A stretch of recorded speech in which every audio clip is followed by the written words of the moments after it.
Abre Brecha Venezuela. El análisis geopolítico por parte de dos figuras de la comunicación alternativa y revolucionaria. Juntos. Geraldina Colotti y Carlos Aznares. Abriendo brecha desde la revolución bolivariana hacia los pueblos del mundo. Una producción de Eduardo Medina Guevara. Porque informar es formar. Abre Brecha Venezuela.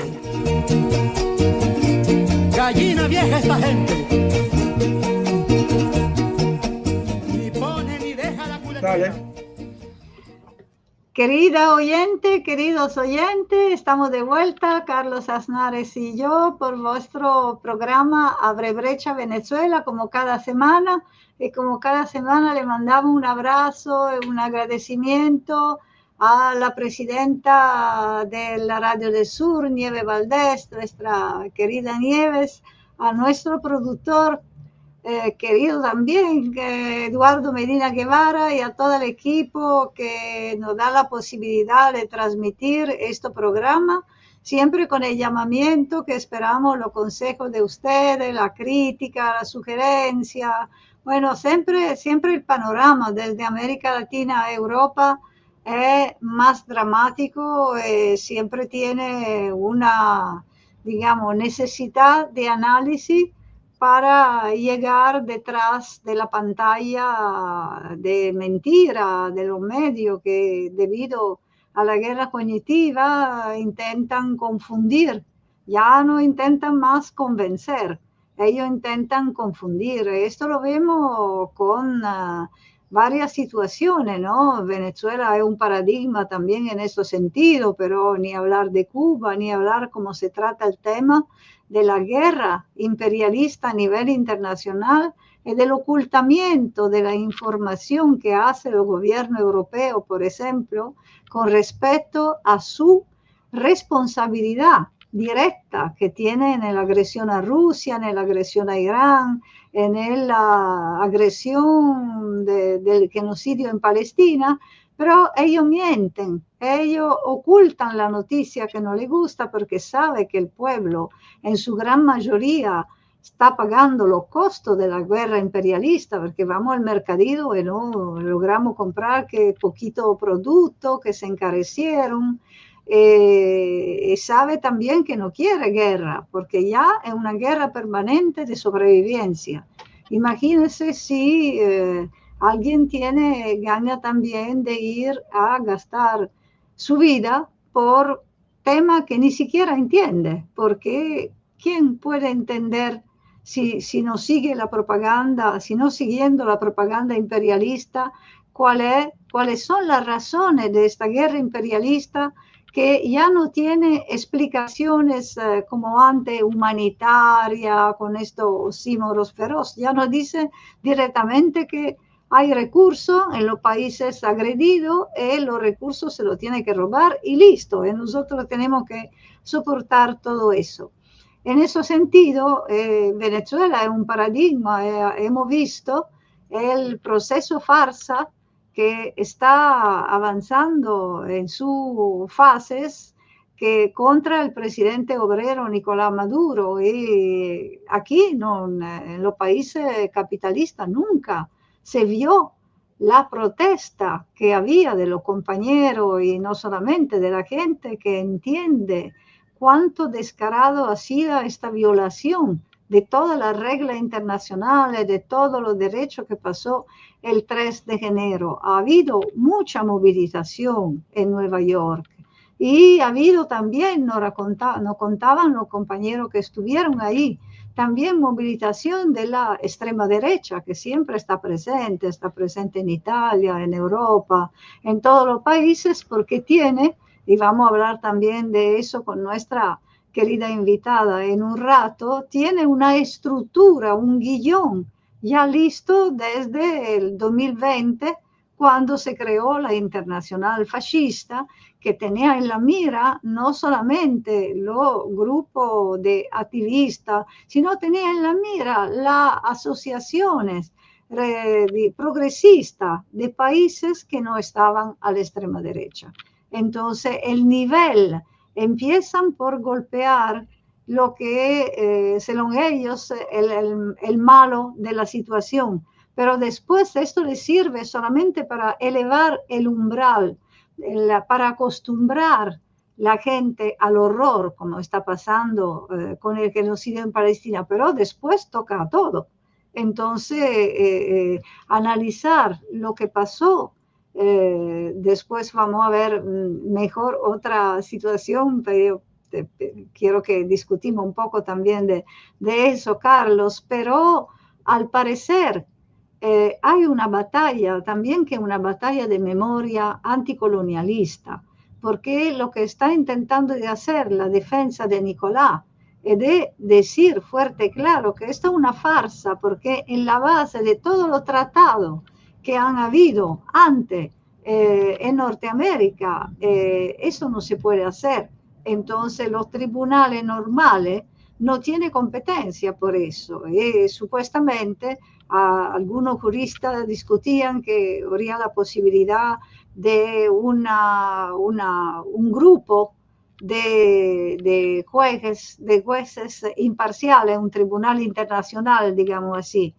Claro que para nosotros tendríamos que rechazar todo tipo de tribunales, porque lo que ha sido y que sigue siendo Nicolás, presidente legítimo de Venezuela, no es delito, al contrario, es la defensa del socialismo, que es el mínimo vital que este mundo puede construir para sobrevivir a un sistema bárbaro. Y no importa eso, la lucha es a muerte, porque nos han declarado la guerra de nuevo con la misma virulencia con la cual se combatió en el siglo pasado, el siglo de las revoluciones, donde pero había la mitad del mundo que estaba de acuerdo con el comunismo, había la Unión Soviética.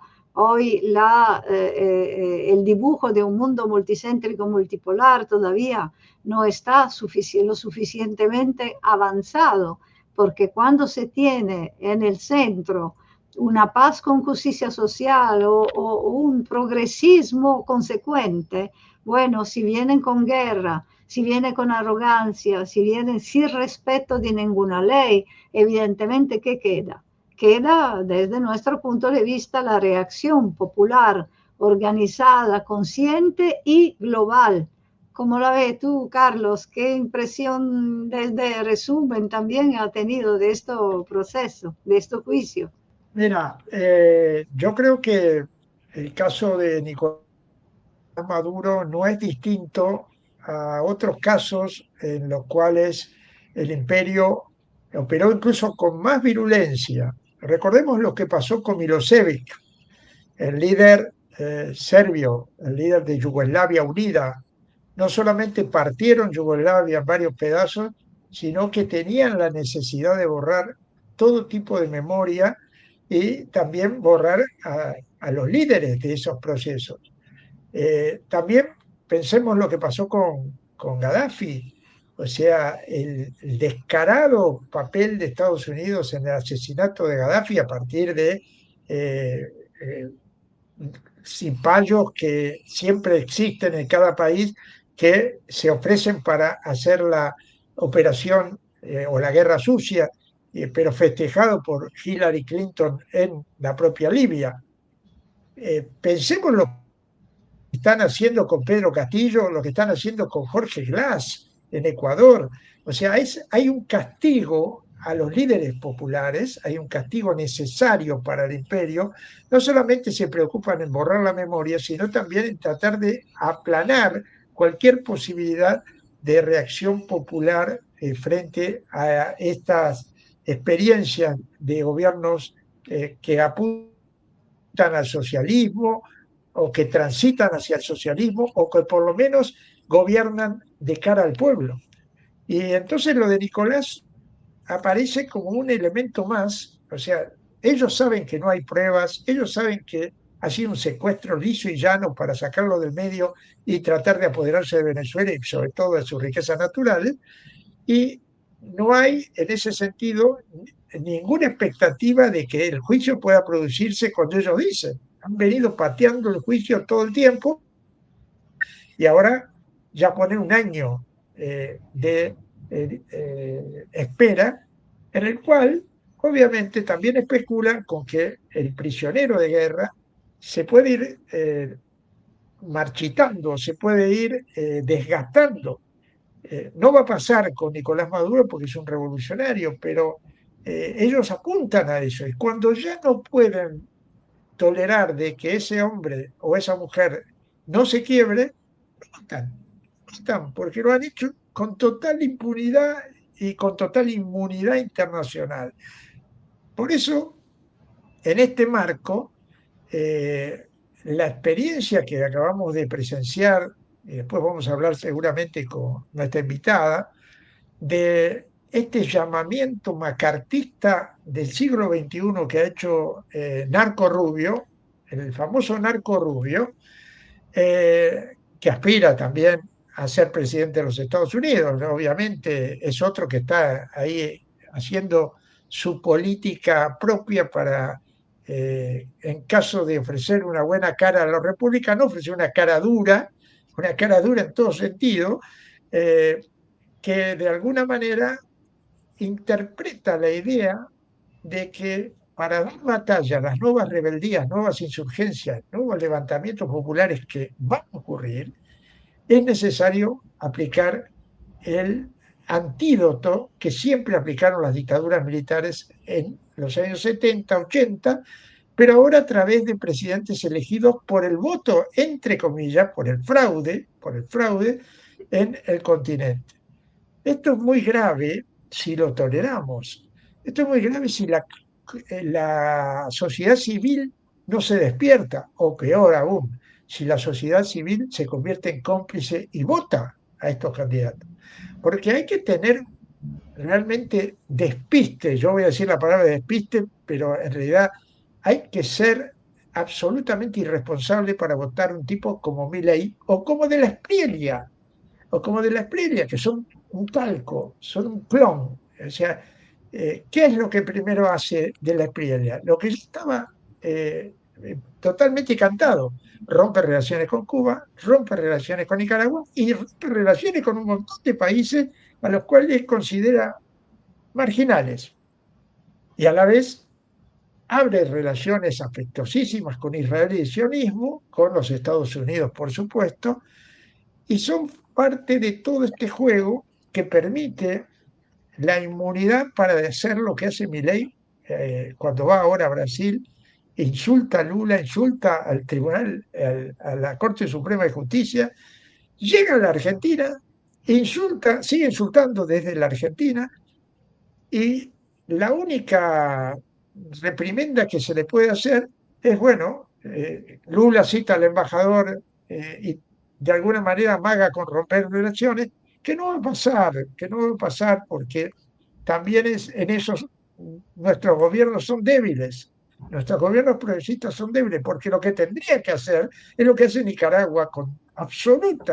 absoluta dignidad, de decir, rompo relaciones con Italia por todo lo que Italia está diciendo de que Nicaragua ampara al terrorismo. No, Nicaragua ampara a los combatientes revolucionarios de otros países y no mira a un costado como miran otros.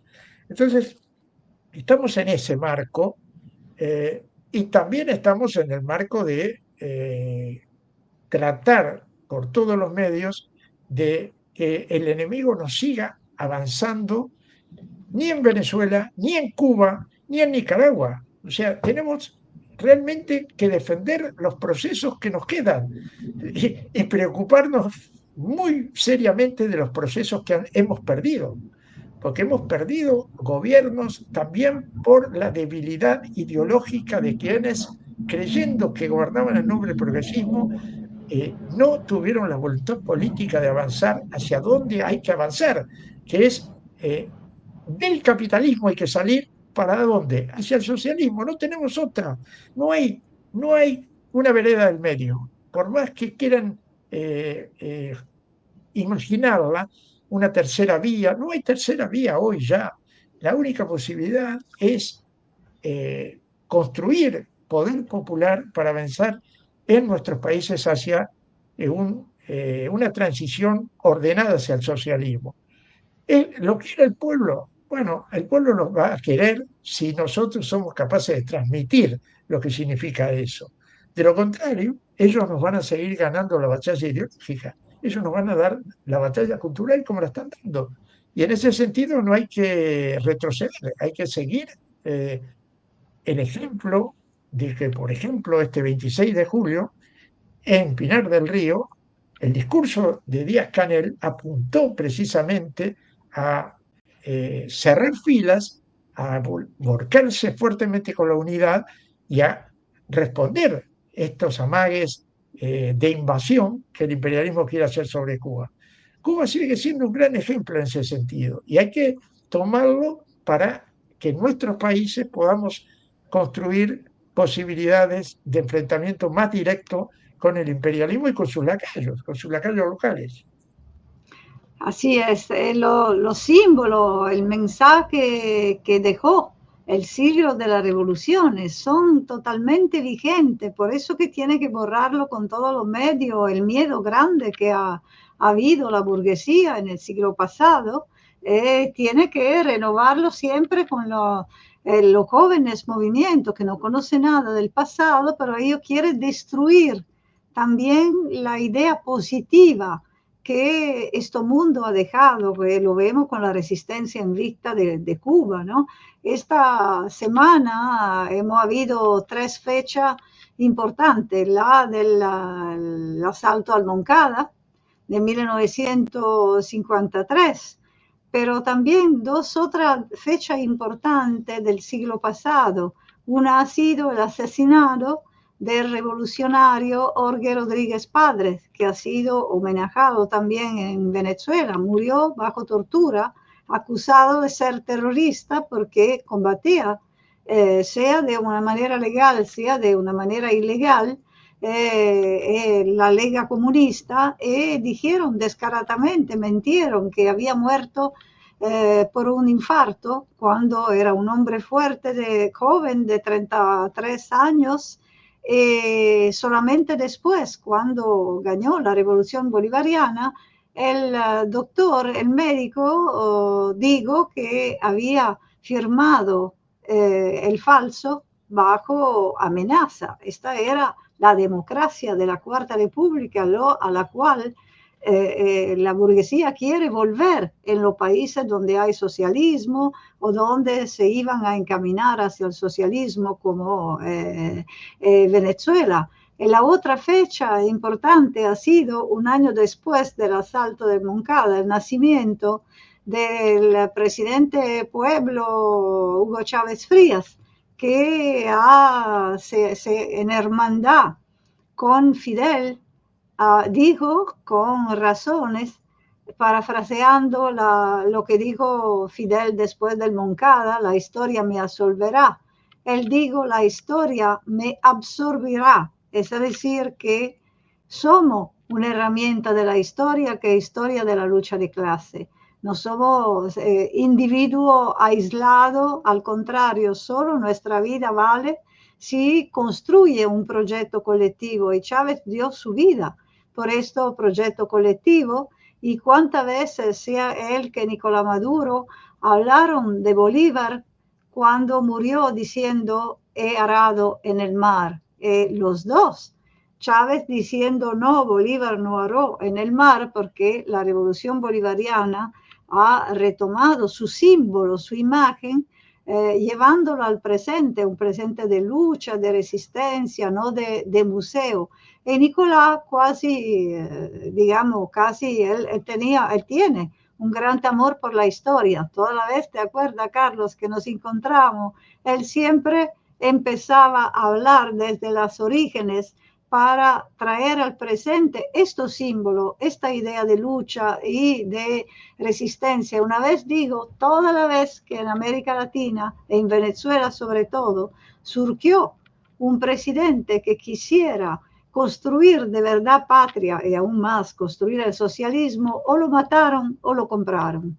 Con Nicolás no han logrado hasta ahora hacer ni el uno ni el otro. Por eso que el mensaje también que viene es de una pelea, que no es una pelea local, que no es tampoco una pelea continental, es una pelea mundial, porque se tiene que defender a lo nuestro, se tiene que defender nuestro símbolo, y la batalla de los símbolos es una parte importantísima de la batalla que tenemos que hacer contra este sistema bárbaro que solamente ofrece muerte y destrucción. Y cuando no se da memoria, pasa lo que tú estabas diciendo. Se vota por el verdugo. Lo que pasó con otra estafa en Perú, que asume con fraude Keiko Fujimori, significa no recordar la masacre, todo lo que pasó con el dictador Fujimori, que como siempre aplicó el exterminio, controló que por el gran capital internacional no cuenta nada. Son los indígenas, son los pobres de los barrios, igualito a lo que con otra herramienta están intentando hacer contra Milagro Sala, que está todavía en prisión, no por haber hecho algo mal, pero por haber intentado desarrollar comunidad, empezando por los derechos a los pueblos originarios, ¿no?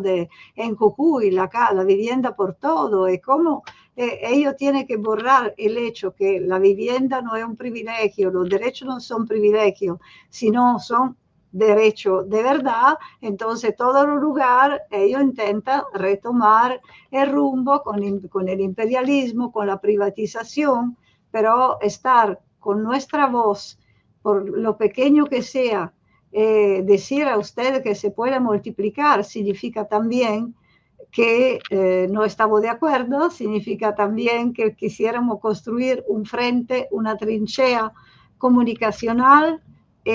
También de esto vamos a hablar con nuestra querida invitada Stella Caloni, ¿no, Carlos? Le damos la bienvenida. Sí, por supuesto, y recordar que Estela es realmente un símbolo del periodismo y de la militancia en América Latina y en el tercer mundo. Una mujer que siempre ha estado realmente al borde de todos los conflictos y como corresponsal de guerra, incluso ha participado en lo que fue cubrir esa tremenda tragedia de la invasión yanqui a Panamá, que dejó, todavía sigue dejando mucho eco en el continente. Abre brecha, Venezuela. Stella Caloni, periodismo militante y memoria viva de nuestra América. Corresponsal de guerra, escritora fundamental y la investigadora que desnudó los archivos del Plan Cóndor. Una pluma inquebrantable al servicio de la verdad y la emancipación de los pueblos. Estela querida, un gran gusto tenerte con nosotras.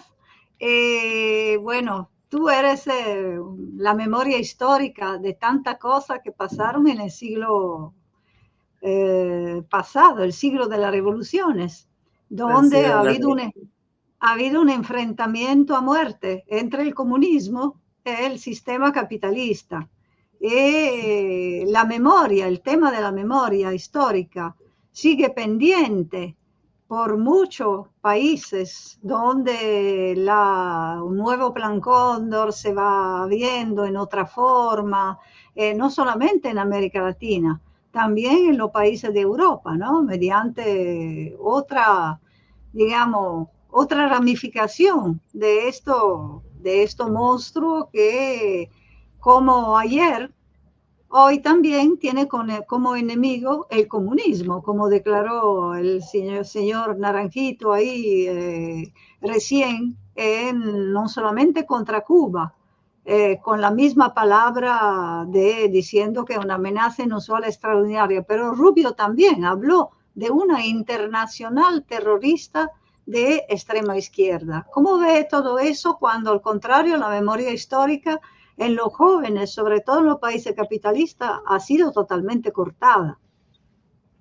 Bueno, perfecto. Mira, en realidad, que fue el documento también, un documento del Departamento de Estado, que de verdad es totalmente disparatado, fuera de época, fuera de tono, etcétera, etcétera.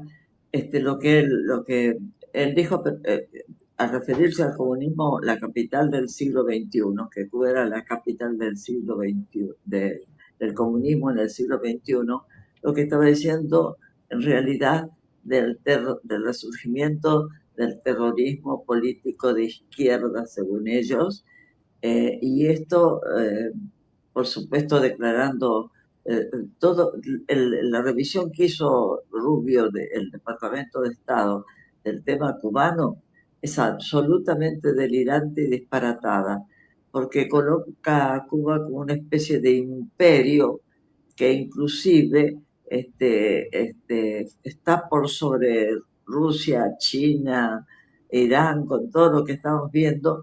Es decir, que desde la islita de Cuba se proyecta una amenaza tan peligrosa, que en su momento infiltró todas las estructuras políticas de Estados Unidos, del Estado, se infiltró en eso lo dice el documento, lo que te estoy repitiendo es simplemente lo que dice el documento.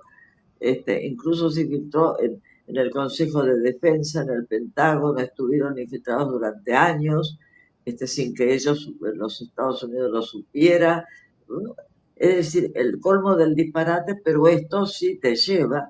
En realidad lo que te está llevando es la teoría de la seguridad nacional de Estados Unidos, por los cuales se instalaron las dictaduras militares en toda América Latina.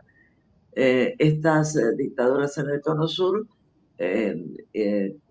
protagonizaron estando todas las dictaduras, los países del Cono Sur, todos con dictaduras militares, se pudo implementar la Operación Cóndor, que no fue un plan sino una táctica de batalla, es decir, la doctrina de la seguridad nacional es la estrategia de guerra, y la Operación Cóndor es una estrategia es una táctica de la batalla.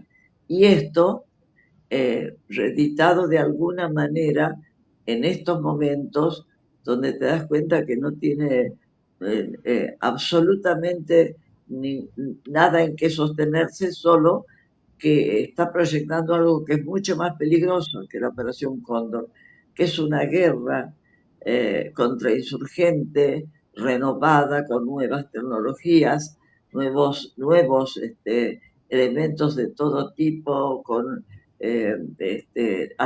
inteligencia artificial, con todo lo que estamos viendo. Esto aplicado en este momento es otra nueva doctrina de seguridad nacional, como las que se impusieron en el siglo XX, por supuesto, renovada por todas estas nuevos agregados que ha hecho el gobierno de Donald Trump. Entonces, simplemente es tratar de argumentar lo que es totalmente imposible de argumentar, que esa islita pequeña en el Caribe, inmensa por su propia historia, amenaza a la potencia más grande del mundo, que para que cualquiera que escuche sepa que la isla tiene poco más de 100.000 kilómetros cuadrados de superficie, Estados Unidos 900, 900 millones de kilómetros cuadrados, y las poblaciones, poner 849, 889 como mil millones de Estados Unidos, y Cuba tiene solo 10 millones de habitantes. ¿Cómo vas a creer que esa islita, con esa cantidad de habitantes, con esa cantidad de kilómetros cuadrados, amenaza a la potencia más grande del mundo, como ellos dicen?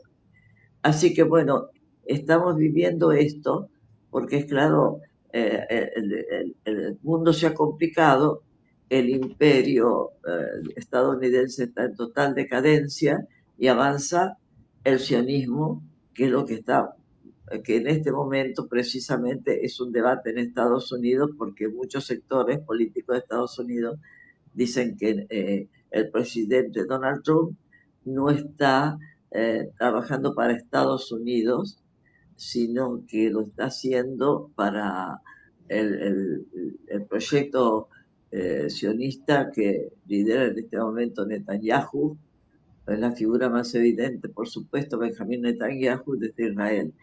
Esto trae una serie de complejidades que yo, de acuerdo, estás allí, Geraldina, de acuerdo a lo que uno está viendo, lo que están tan apresurados en ser el poder hegemónico del mundo, que están creando tantas contradicciones, tantas disrupciones, que va a ser, pensaba yo anoche, casi el harakiri de Estados Unidos. Esto va a terminar salvajemente, pero destruyéndose a sí mismo primero porque creen que la impunidad es total y absoluta y demás. Entonces tenemos que ver, este es el momento que estamos viviendo nosotros, con un proyecto geoestratégico de recolonización de América Latina y también de diversos de los países periféricos que puedan, de África, de todo lo que puedan alcanzar, y creo que es tan ambicioso que de hecho se está matando a sí mismo. Estela, en este mismo plan de guerra contrainsurgente hay distintos matices. Hay un Sí, aspecto por supuesto. económico de las corporaciones entrando cada vez más, los tratados de libre comercio con Estados Unidos, en muchos gobiernos de América Latina. Y también está la jugada de Trump de insurgir y además mantener una absoluta injerencia en procesos electorales. Lo vimos en Perú, lo vemos en Colombia y ahora se nos viene encima Brasil. Trump ya ha empezado a operar y obviamente opera también a través de sus virreyes o sus lacayos. El caso de Milei, Sí. lo que ha protagonizado recientemente Milei en Brasil, que aparte de ser vergonzoso y de obligar a que el gobierno brasileño tome cartas en el asunto duramente, es parte de una jugada de intervención clarísima para contrarrestar cualquier tipo de rebeldía en el continente. ¿Cómo estás viendo el proceso brasileño en torno a esta actitud ofensiva del imperio? Sí, bueno, con este tema de las elecciones, muy pocos se recuerdan que al final del siglo XX, bueno, se inicia el siglo XXI sabiendo que hasta el documento de Santa Fe, el más conocido de todos, comienza con la doctrina Monroe, planteando que se regresa a la doctrina Monroe. Entonces, pero hay un cambio fundamental, la guerra por otros medios. Ellos se llaman cómo van a enfrentar los conflictos de los años 2000 en América Latina y en otros lugares. Entonces, en esa creación que tienen de los nuevos conflictos, ¿cuál es su preocupación? La guerra por todos los medios posibles, que ellos le llaman en ese momento los conflictos de baja intensidad, por lo tanto la guerra de baja intensidad, en la cual hay que tener en cuenta que ellos ya anuncian en las reuniones que tuvieron incluso con el Comando Sur en ese momento, ellos hacen un anuncio muy interesante, que es infiltrar a todas las estructuras judiciales de América Latina, los tribunales electorales, bueno, por supuesto los medios de comunicación, tratar de ser absolutamente hegemónicos en este tema, que es importantísimo tener en cuenta porque es lo que se hizo. Si uno lee ahora, por ejemplo, el caso argentino, que es un modelo de colonización tremendo, porque eso es lo que está sucediendo, Carlos, si nosotros miramos, hoy en día están manejando todas las estructuras judiciales porque ellos pensaban en las democracias de seguridad, en llamar, en vez de dictaduras de la seguridad nacional, las democracias de la seguridad nacional de Estados Unidos, por supuesto. Y para eso tenían que tener totalmente sometidos a los países de nuestro continente. Entonces, lo que quiero expresar, que han diseñado un proyecto muy superior a lo que estamos nosotros pensando, que se fue ejecutando a lo largo, viste cómo ellos plantean toda una política para 10 años, más o menos política exterior para 10 años, que se va ejecutando y ahora mucho más rápidamente con todas las nuevas tecnologías y todo han podido avanzar muchísimo sin que se dé cuenta nadie, porque ellos ya proyectan intervenir en todas las elecciones. Vamos a acordarnos que Donald Trump dijo, no vamos a tolerar ningún presidente en América Latina que esté contra nosotros. De manera que ya nos comunicaron que eso es intolerable y por supuesto están luchando mucho con la estructura judicial de Brasil. México cambió totalmente el sistema judicial que es popular, bueno, se van cambiando, pero aquí todavía, de aquí se han apoderado de la justicia. Yo te pongo como modelo de ese proyecto Argentina, se apoderaron de la justicia, no existe más la justicia de Argentina. Están apoderando de absolutamente todos los recursos naturales. Se apoderaron de todos los medios de comunicación que en Argentina, como Carlos lo sabe muy bien, son todos sumisos, como diríamos, y poner presidentes lacayos. Entonces, por eso eligieron, y esto es también su propia condena, eligieron personajes, ya no son las viejas oligarquías, son las nuevas derechas que ellos mismos crearon, y son, eligieron a personajes desconocidos, prácticamente surgidos de lo que surgieron, en este caso Donald Trump, por ejemplo, Donald Trump, en este caso Javier Milei, que nosotros los vemos actuar, o Bolsonaro, o disparatados totalmente, aparentemente disparatados, pero que le sirven a su proyecto de dominación regional y mundial también. Entonces, esto hay que tenerlo en cuenta porque ellos ya tenían cómo manejar todas estas elecciones. Lo que no podían hacer en Venezuela, por la constitución venezolana, por todo lo que ya conocemos nosotros, tres por lo menos los conocemos muy bien, lo que no pudieron hacer en Cuba, lo que no pueden hacer tampoco en Nicaragua, pero lo que no pueden hacer en algunos países, pero sí en el resto del continente. Y está probado cómo se fueron apropiando de Ecuador, cómo se fueron apropiando de Honduras. Fíjense ustedes que todos los presidentes electos últimamente no han sido electos, porque está demostrado en Colombia que no fue electo el presidente actual, el disparatado presidente actual, que no fue electo tampoco aquí en Argentina. Ellos tienen el sistema de estas elecciones controladas porque son sus empresas de Estados Unidos e israelíes, todas las que controlan en este momento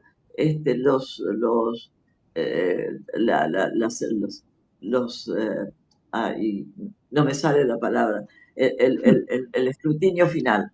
El Sí. escrutinio final está en sus manos. Y entonces pueden hacer lo que les da la gana. No ganó, acá dijeron, uno de los sistemas es anunciar que ganó con tal cantidad de votos acá en Argentina, 56, 60%, cuando en realidad no había ganado solo con el 41%, como da el escrutinio final al que nadie cuenta. Entonces, por eso cuentan con los medios, porque los medios difunden todo esto rápidamente y después te dicen, no, hicieron fraude, hizo fraude tal gobierno. Los de Venezuela no pudieron demostrar nada porque es un sistema perfecto. Entonces, esto lo tenemos que tener muy en cuenta, porque lo que ellos pretendían es instalar las democracias de la seguridad nacional de Estados Unidos. Y en América Latina el proyecto es la doctrina Monroe, es decir, América Latina, América del Sur, el Caribe, todo para los americanos del norte. Y esto lo lo están logrando en algunos países en este momento, pero con muchas dificultades. Y América Latina no es no es fácil para los Estados Unidos, porque tiene toda una historia de resistencia, toda una historia de resistencia de los primeros de 5 siglos y después 2 siglos en que acá ha habido siempre resistencia donde lo mires, y por eso se instalaron las dictaduras de seguridad nacional. Entonces, controlar América Latina es difícil, pero bueno, lo vamos viendo, y vamos viendo cómo los medios convirtieron en zombies a muchas poblaciones de nuestra región. Sobre todo, uno de los países modelos es Argentina, y el otro modelo donde ellos aplicaron no solo todos estos elementos que vamos describiendo, sino también lo que le llaman el poder letal, que son el uso de una invasión quirúrgica. Bueno, eso lo vamos a hablar después, pero estamos todos con estas elecciones. Nunca vamos a poder lograr por ahora hacer nuevas elecciones sin que esté en manos manejadas por el sistema imperial. Y esto hay que tenerlo muy en cuenta, y no lo tienen en cuenta ni muchos políticos en toda América Latina.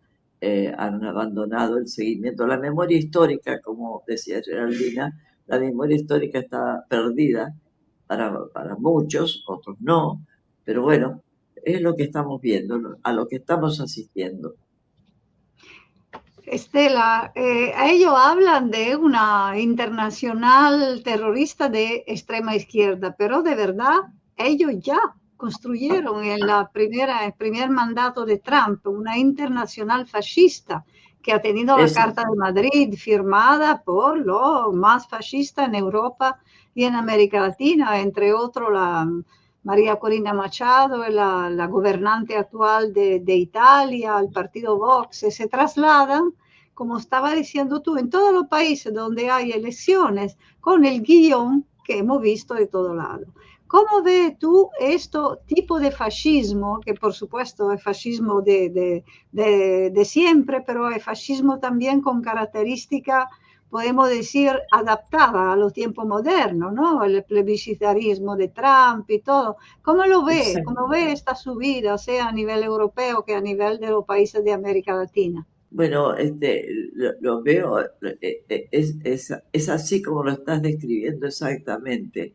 Ese traslado, hay que tener en cuenta todos los elementos nuevos que van agregando, tanto la teoría de seguridad nacional, porque por los cambios que ha habido en el mundo, y ante los cambios que ha habido en el mundo, y ante el resurgimiento de potencias, porque acordémonos que el unilateralismo se les acabó de alguna manera, el surgimiento de una potencia como China, etcétera. Entonces ahora reaccionan como en los viejos tiempos cuando hablaban sobre la Unión Soviética, pero todo esto que nosotros estamos describiendo, teniendo en cuenta los enormes cambios que hubo, y la inteligencia artificial, todo lo que están usando en estos tiempos, y sobre todo para la guerra, ¿no? Porque todo lo que se ha introducido, la renovación que se ha introducido, que podía servir para toda la humanidad,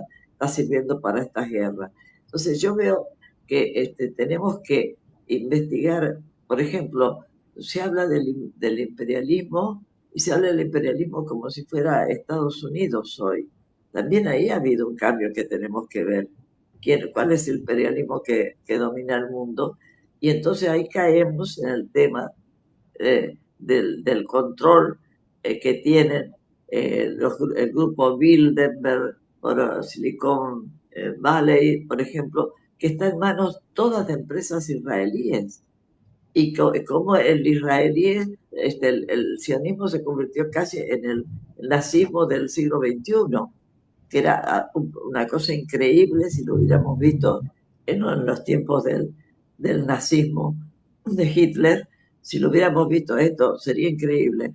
Pero yo creo, como está pensando Geraldina, que ellos han unido, han trabajado enormemente en unir, en trasladar todo esto a una América Latina que tenía, bueno, derechas ya en las últimas dictaduras militares, como lo vimos, que se instalaron en toda la región y sobre todo en lo que ellos querían dominar, que era un cono sur, donde estaban haciendo grandes movimientos populares de masa, aquí el peronismo, en Argentina el peronismo, en Chile el socialismo, el primer presidente socialista que se vota en América Latina, que fue Salvador Allende. Entonces, aplicar todo este fascismo, como vos decís, ya es una creación.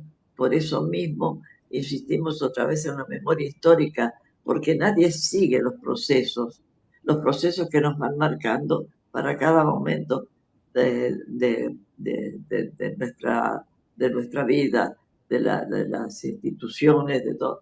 No se están estudiando debidamente y podríamos haber evitado muchísimas cosas si los partidos políticos de América Latina, fíjense ustedes las habilidades que han tenido para armar las nuevas derechas, recurriendo a los viejos partidos tradicionales, uniéndolas con los grupos, los nuevos sectores de una derecha que no tiene la sutileza de la oligarquía, de las viejas oligarquías, sino que es una nueva derecha brutal, como se está expresando, como lo expresan sus propios, los que hoy constituyen sus gobiernos. Sus gobiernos ya entregados, sus gobiernos lacayos, como bien decía Carlos, lacayos, los nuevos virreyes, pero los nuevos virreyes, el término correcto que hay que decir, muy bruto, que en italiano suena otra cosa, ¿verdad? Pero sí, son brutales, muy ignorantes, y en un sentido esa misma ignorancia y esa misma impunidad como se mueve, como lo estaba refiriendo Carlos, para poner ejemplos claros para quien nos escucha, lo mismo que sucedió con lo que sucede con Javier Milei aquí, que cree que se puede trasladar a Brasil y insultar a Brasil, que insulta a México, que ha insultado a todos los presidentes que ha podido, que se traslada a España, y ahora da conferencias. ¿Qué conferencias puede tener una persona que ni se sabe siquiera si es economista, porque hasta ahora no se sabe en qué universidad estudió? Y es imposible que haya estudiado en una universidad de Estados Unidos porque no habla inglés. Entonces, tenemos muchos elementos pequeños, es que no se miran, como decía el comandante Fidel Castro Ruz, a veces no se miran los pequeños detalles en todo este conjunto que van reordenando nuestras vidas. Y en esos pequeños, eso es cuando se pierde la memoria histórica y cuando solo se trabaja subordinados al nuevo, a lo que tenemos como la comunicación hoy en día, la televisión, etcétera, etcétera, los algoritmos y demás que hay que tener.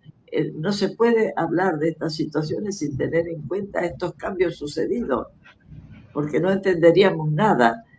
Entonces, es otro mundo y todavía no estamos preparados para ese otro mundo, Geraldina. Por eso un fascismo, que también es un remedo del viejo fascismo, de una manera brutal, pobre, de un lenguaje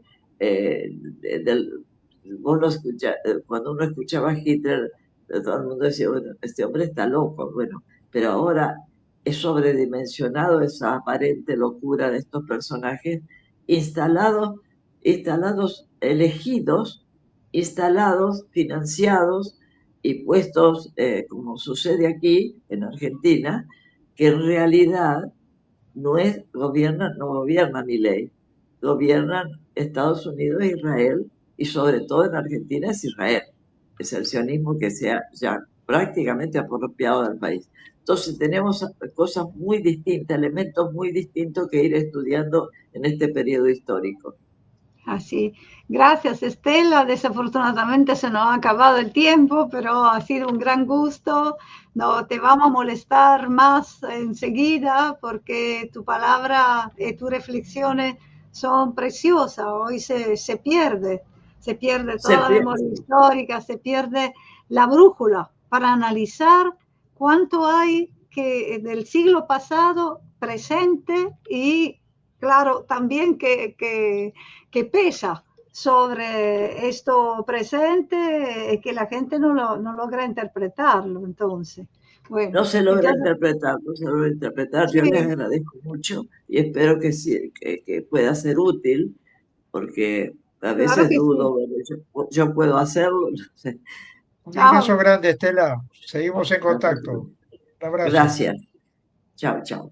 Chao. Chao.